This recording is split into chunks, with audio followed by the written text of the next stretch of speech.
Selamat malam, rekan-rekan sekalian, sobat-sobat saya yang baik, yang setia mendengarkan, mencerna, dan menikmati banyak hal yang saya sering katakan lewat Facebook, lewat YouTube channel saya. Pada malam hari ini saya ingin bicara sedikit tentang apa itu pikiran bawah sadar. Di 2 minggu terakhir saya memang meluncurkan sekitar 14 tema terkait dengan kekuatan pikiran bawah sadar. Terlepas barangkali banyak orang juga yang belum paham apa itu yang disebut dengan pikiran bawah sadar itu. Sebagian orang mengatakan kecerdasan bawah sadar. Dalam bahasa yang modern sering disebut ini sebagai subconscious. Ya, sesuai dengan namanya, subconscious itu artinya di bawah conscious. Kalau conscious atau sadar itu adalah pikiran normal, tapi ini subconscious mind. Jadi pikiran-pikiran di bawah sadar. Dan anehnya, adanya itu di dalam struktur diri manusia. Nah, lantas gimana kita memahami subconscious ini? Karena di banyak cerita-cerita subconscious itu punya daya ajaib. Dia bisa melahirkan miracle. Ya, banyak orang kemudian bertumpu kepada keyakinannya bahwa bawah sadar ini adalah sesuatu yang bisa menolong, sesuatu yang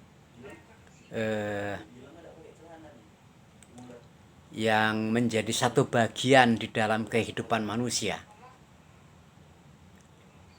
Tapi saya agak kurang yakin apakah segamblang itu orang bisa memahami subconscious ini. Saya akan mengawali penjelasan saya terkait bawah sadar ini dengan satu gambaran bahwa manusia ini diciptakan dalam rancangan yang sangat unik.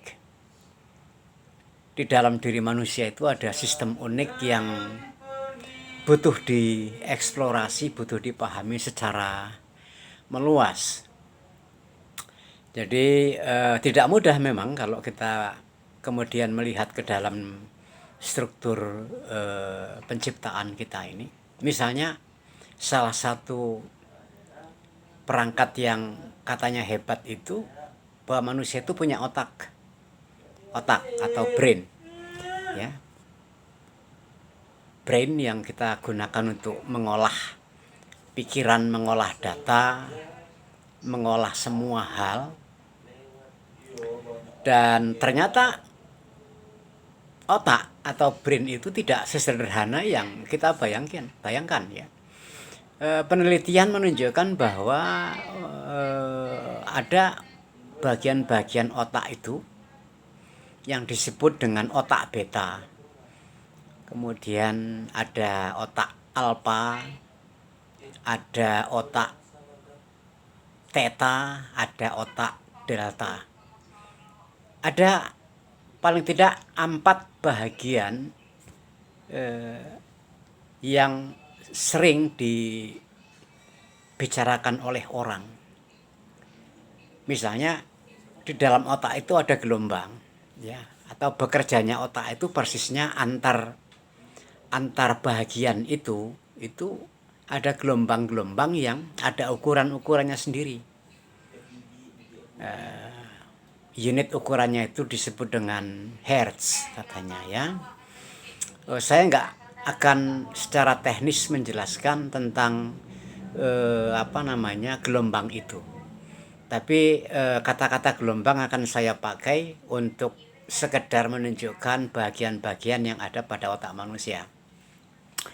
Misalnya ketika orang sibuk, orang berpikir aktif, menurut para pakar, itu katanya otak manusia berada pada gelombang beta.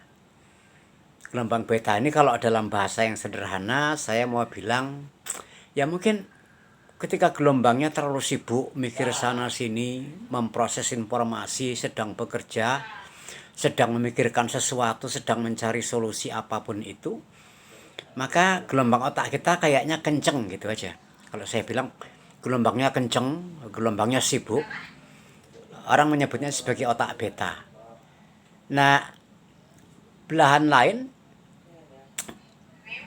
ada yang disebut dengan otak pada gelombang alfa. Gelombang alfa ini sebenarnya satu kondisi di mana ketika orang itu sudah mulai istirahat, mulai santai, duduk tenang, tidak lagi memikirkan kesibukan-kesibukan seperti pada siang hari, atau saat orang mau menjelang tidur dia sudah menghentikan aktivitas fisiknya, kemudian ya otomatis tindakan fisik berkurang, tindakan otak berkurang, maka dia mau menuju ke tahap istirahat. Kalaupun belum dikatakan tidur, barangkali dia santai duduk di ruang keluarga, membaca buku, atau mungkin kotak-katik HP sana sini, balesin chattingan, dan kemudian sebentar kemudian toh dia bakal tidur. Di posisi ini otak manusia itu lebih tenang, gelombangnya juga lebih tenang. Nah, pada kala manusia lebih jauh istirahatnya, maka dia masuk ke tahap tidur. Nah, tidur ini sebenarnya satu tahap di mana otak itu aktivitasnya berhenti bekerja. Orang bilang gelombang pada kondisi tidur itu ya gelombang theta, artinya lebih rendah dari gelombang alfa. Nah, tidur itu kalau kondisinya menjadi sangat pulas, sangat tentram, bahkan ndak ada mimpi pun di sana, itu orang bilang gelombang otaknya sangat tenang sekali. Orang bilang otak itu berada pada gelombang delta. Jadi ada 4 tahapan, teman-teman.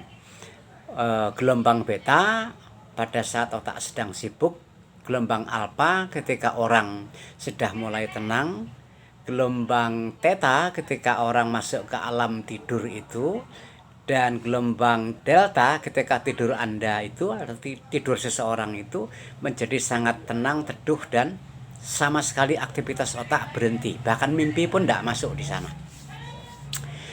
Jadi sebenarnya pembicaraan terkait dengan terkait dengan apa yang disebut sebagai alam pikiran bawah sadar itu,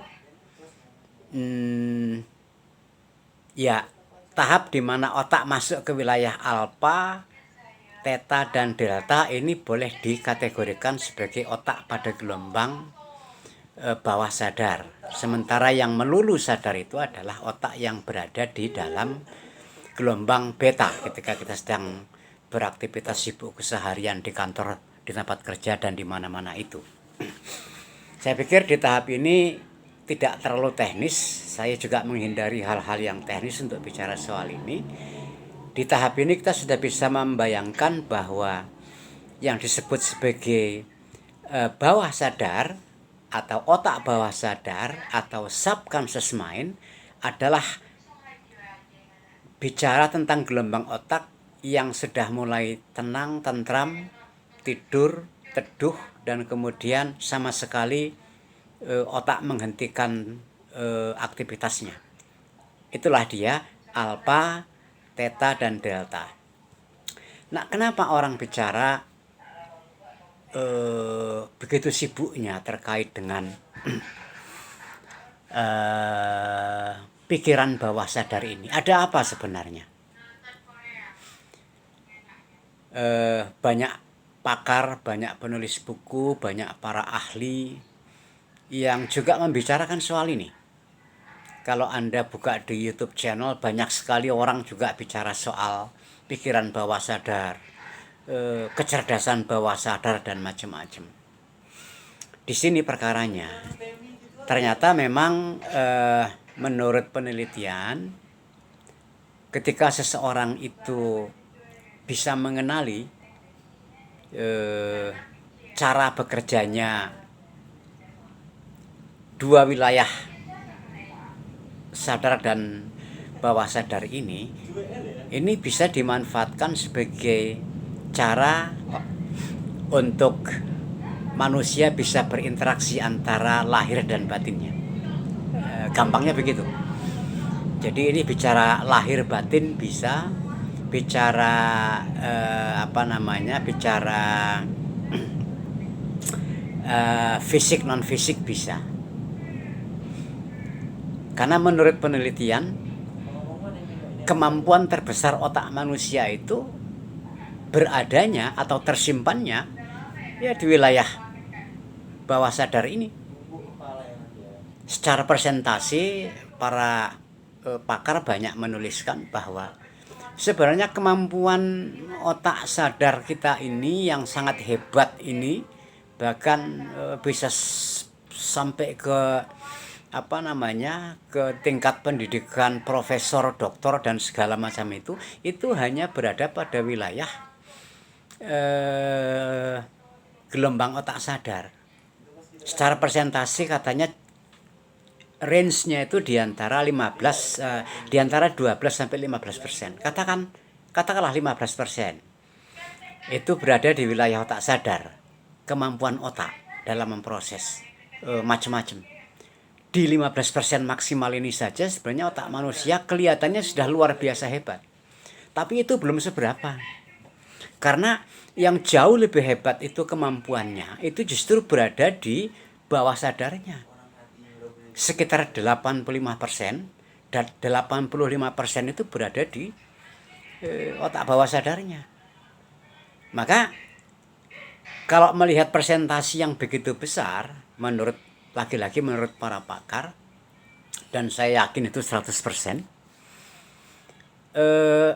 fenomena bawah sadar inilah sebenarnya yang mengendalikan sebagian besar daripada proses kehidupan manusia.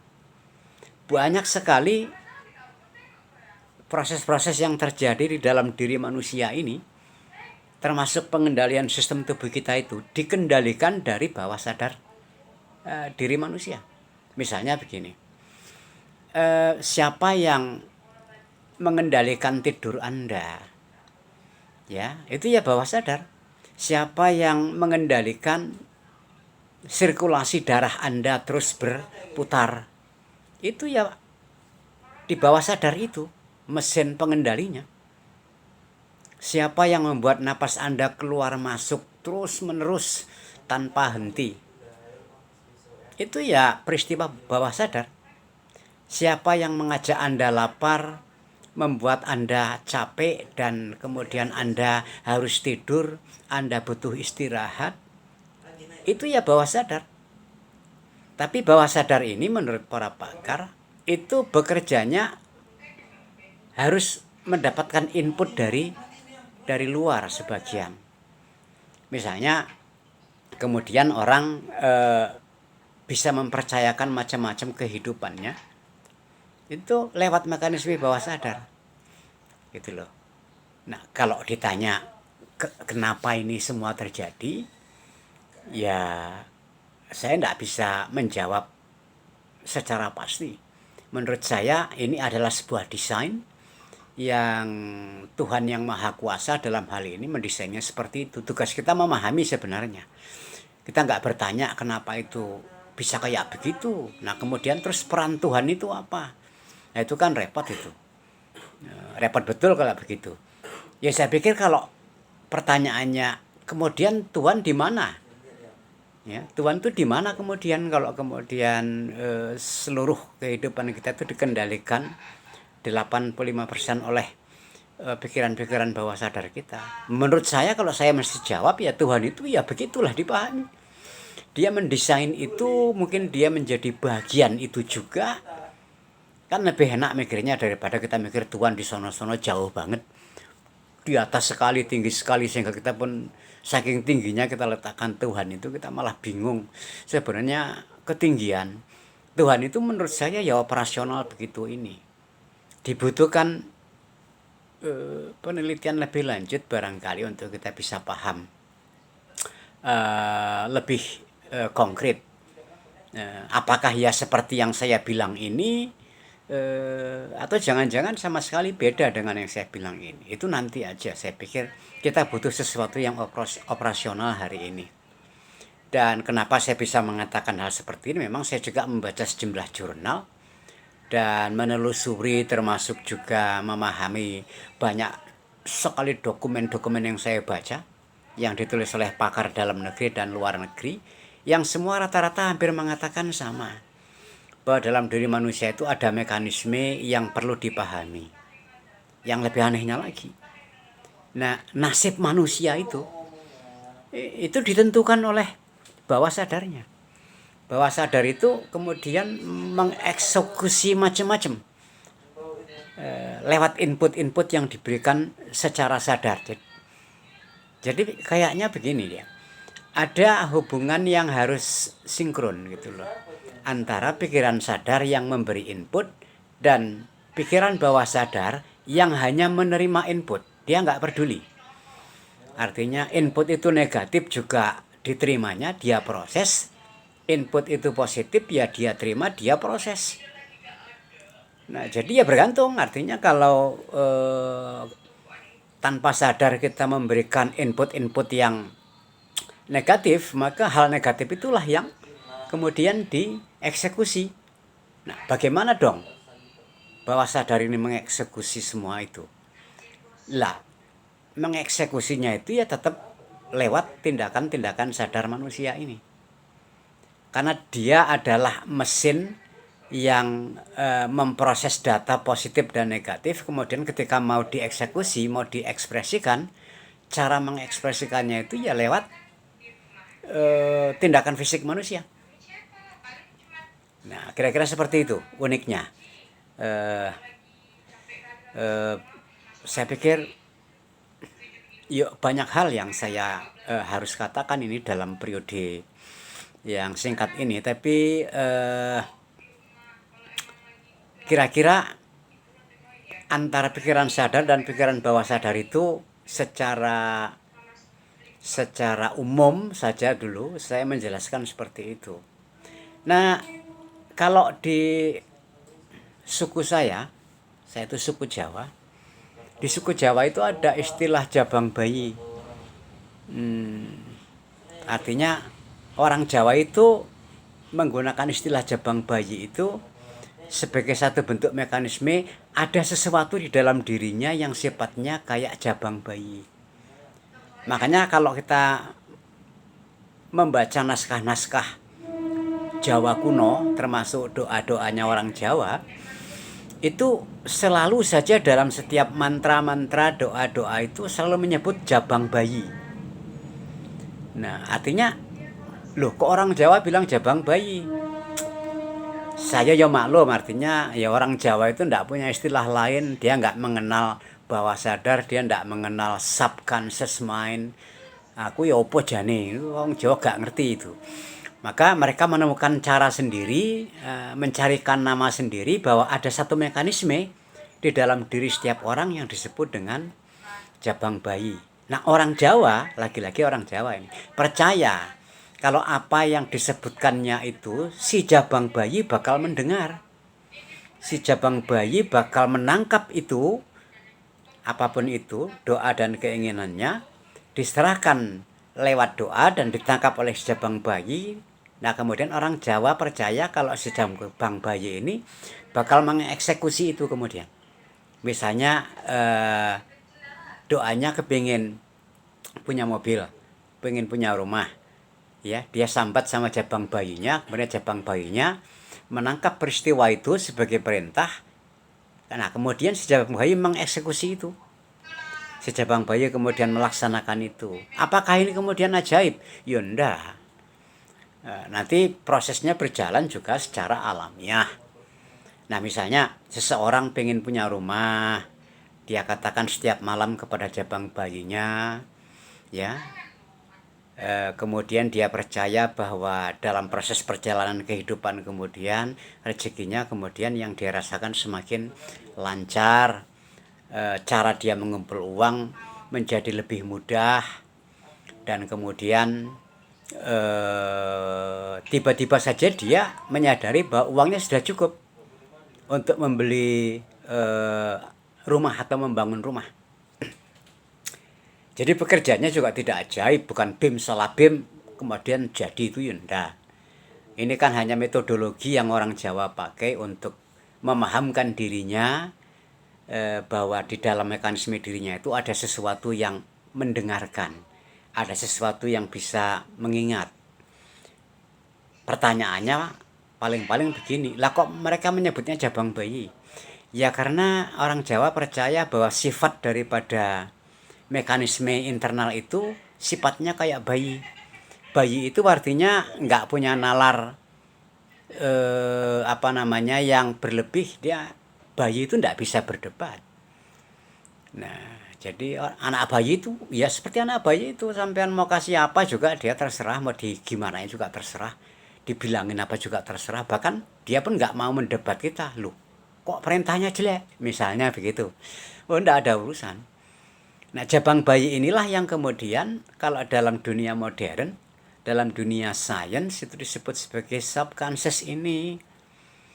Loh, jadi sebenarnya orang Jawa itu sudah punya pikiran-pikiran terkait dengan itu, hanya mereka tidak bisa memunculkan nama ilmiah. Kalau bagi orang Jawa ngomong jabang bayi itu wis marem, wis mantep. Yang penting kan yo rasanya gitu loh. Soal ketepatan kata ini kan soal waktu gitu loh. Nah, kalau orang Inggris itu biasanya senangnya ngomong subconscious mind atau pikiran bawah sadar. Kita secara bahasa Indonesia sering mengatakan ya pikiran bawah sadar atau kecerdasan bawah sadar. Lah kok cerdas? Lah memang dia pusatnya kecerdasan. Kan tadi saya bilang 85% kemampuan proses otak manusia itu tersimpan di bawah sadarnya. Nah, jadi kalau udah 85% itu artinya hampir hampir sempurna dia mengendalikan proses-proses dalam kehidupan kita ini. Penting bahwa kita itu paham gitu aja. Penting bahwa kita itu punya metodologi, punya pendekatan bahwa apapun itu perlu sinkronisasi, perlu komunikasi yang akrab antara pikiran sadar dan pikiran bawah sadar. Jadi menurut saya ini bisalah ya kira-kira teman-teman paham gitu ya. Toh nanti saya akan banyak cerita soal ini. Jadi ini sebagai pengantar saja, sebagai introduction saja. Dalam tahapan-tahapan video berikutnya toh saya akan banyak bicara juga soal ini. Karena ini nanti akan saya pecah menjadi tema-tema tertentu yang setiap tema itu sebenarnya semakin bisa menunjukkan betapa saya mengajak Anda mengeksplorasi tentang pikiran-pikiran bawah sadar yang katanya hebat ini. Dalam bentuk slide saya juga membantu lewat teks yang akan saya unggah terus ke YouTube channel saya. Barangkali kalau dengerin saya ngomong begini ini agak kurang ceto ya, agak kurang kurang segera menangkap, karena kan orang ngomong itu kan harus cepet. Tapi sementara di video yang lain saya itu sudah mengunggah sejumlah slide video, tapi saya tapi saya videokan sehingga Anda punya waktu untuk menghentikan video itu, mempause-nya. Kemudian Anda bisa punya waktu untuk menganalisa kata-katanya. Itu pun nanti akan menambah pemahaman Anda menjadi lebih luas terkait cerita dan apa namanya, juga termasuk rahasia-rahasia yang tersimpan di dalam pikiran sadar dan pikiran bawah sadar ini. Nanti kita akan tahu sesungguhnya aspek pikiran bawah sadar yang mengendalikan 85% daripada kehidupan manusia itu, nanti Anda akan tahu dari video-video slide saya itu. Nah, jadi bawah sadar itu intinya adalah mekanisme internal manusia yang dia menentukan banyak hal di dalam kehidupan diri manusia itu sendiri. Kita nggak butuh pertanyaan kenapa dan mengapa, butuh kita adalah memahami mekanisme dan cara kerjanya. Ya. Nah, jabang bayi kata orang Jawa, pikiran bawah sadar kata orang Indonesia, subconscious mind kata orang bule, orang barat sana, orang Inggris. Sebenarnya ini adalah hal yang sama yang kita perlu pahami, kita perlu ketahuin, dan kita perlu manfaatkan. Ya, kalau kita bisa memanfaatkannya, barangkali kita di tahap itu kita boleh bilang bahwa setidaknya kita punya pendekatan, setidaknya kita bisa memecahkan satu rahasia penting kenapa manusia diciptakan dalam struktur yang seperti ini. Struktur kita ini rumit, ada sistem macam-macam di sini. Ada sistem hormonal, ada sistem banyak sekali. Jadi saya nggak bisa cerita detailnya, masih sedikit sekali sesungguhnya yang kita tahu terkait diri kita ini. Kita memahami kenapa kita tiba-tiba sedih, kenapa kita tiba-tiba gembira, kenapa tiba-tiba kita murung, itu saja kita sudah repot kok. Ya kan? Jadi kita ngaku aja jujur bahwa kita tidak banyak tahu, kita belum banyak tahu. Maka kita butuh waktu terus belajar, mengeksplorasi, paling tidak kita membuka diri untuk terus belajar tahu. Dan paling tidak kita juga tidak mengatakan kalau saya sudah tahu. Karena biasanya orang kalau sudah mengatakan saya sudah tahu soal itu, ini sudah repot. Orang sudah tahu itu artinya nggak butuh tahu lebih banyak. Jadi kalau saya sih secara pribadi saya sering mengatakan aku nggak tahu banyak soal itu. Makanya aku mau belajar. Jadi saya juga nggak berlagak tahu. Yang kalau dalam istilah asing, saya ini saya ini menerapkan prinsip ignorance dalam diri saya. Ignorance itu artinya satu sikap di mana saya nggak tahu. Makanya dengan nggak tahu saya terbuka, saya ingin tahu. Nah, dengan begitu saya terus membaca, belajar banyak hal. Nah, sebagian yang saya dapatkan dari proses mengeksplorasi membaca itu ya nanti akan saya share, akan saya bagi ke Anda melalui video langsung seperti ini, dan sebagian melalui teks-teks slides yang saya videokan juga. Teman-teman, saya kira ini bisa membantu sebagai bentuk perkenalan awal. Ini bisa membantu sebagai bentuk masukan awal sebelum nanti saya bicara lebih jauh terkait aspek-aspek bawah sadar ini. Sekian saja menurut saya. Mohon maaf kalau penjelasan saya ini tidak terlalu formal.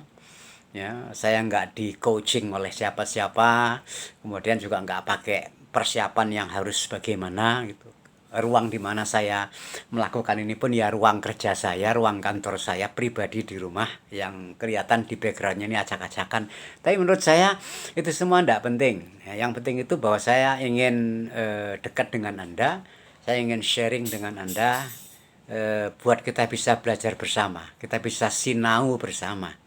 Saya pikir apa yang saya pahami ini pentinglah kiranya juga saya bagi ke teman-teman, agar kita bisa mendapatkan manfaat.